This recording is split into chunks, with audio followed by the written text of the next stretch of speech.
अपवाद को छोड़ दें तो प्रत्येक सफल पुरुष के पीछे नारी का योगदान और बलिदान छिपा होता है।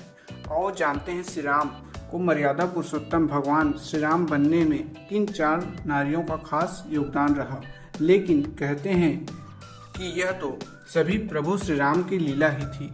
मंथरा, महाराज दशरथ ने जब चैत मास में अपने ज्येष्ठ पुत्र राम के राज्याभिषेक की बात की तो देव प्रेरित कुंवर मंथरा ने आकर कैकेयी को यह समाचार सुनाया।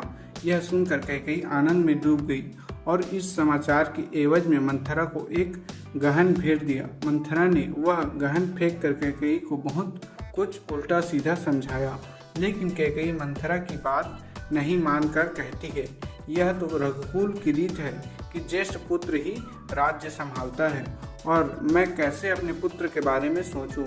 राम तो सभी के प्रिय हैं। तब मंथरा के बहकावे में कैकेयी को अपने 2 वरदानों की याद आई और कैकेयी के मन में कपट समा गया। मंथरा तो कैकेयी की दासी थी। लोमस ऋषि के अनुसार मंथरा पूर्व जन्म में प्रहलाद के पुत्र विरोचन की कन्या थी। दूसरा, कैकेयी नरेश अश्वपति सम्राट की पुत्री कैकेयी राजा दशरथ की 3 नंबर की पत्नी थी।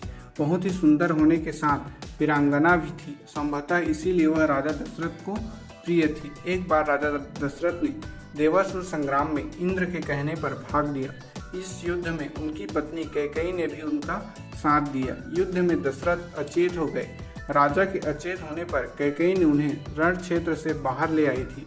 अतः प्रसन्न होकर राजा दशरथ ने उन्हें 2 वरदान दिए थे और वादा किया था कि आप जब चाहें इस वरदान को मांग लेंगे। तब कैकेयी ने कहा था कि मुझे वक्त आने पर मांगूंगी। बाद में मंथरा के कान भरने पर कैकेयी ने राम का वनवास और भरत के लिए राज्य मांग लिया।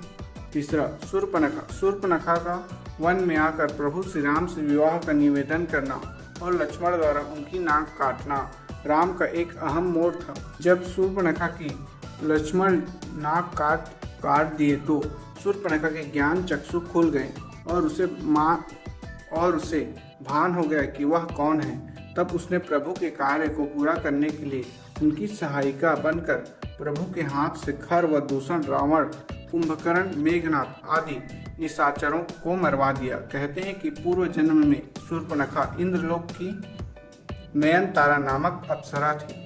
सीता, अंत में माता सीता का नाम भी लेना होगा, क्योंकि वाल्मीकि रामायण के अनुसार जब वनवास खत्म करके अयोध्या लौट कर आए तो राज्य के बाद नगर के वासियों ने माता सीता पर लांछन लगाया।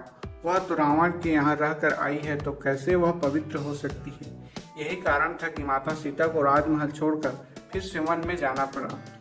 एक जगह राज्यसभा में वाल्मीकि बोले, श्री राम, मैं तुम्हें विश्वास दिलाता हूँ कि सीता पवित्र और सती है। कुश और लव आपके ही पुत्र हैं। मैं कभी मिथ्या भाषण नहीं करता। यदि मेरा कथन मिथ्या हो तो मेरी संपूर्ण तपस्या का फल निष्फल हो जाए।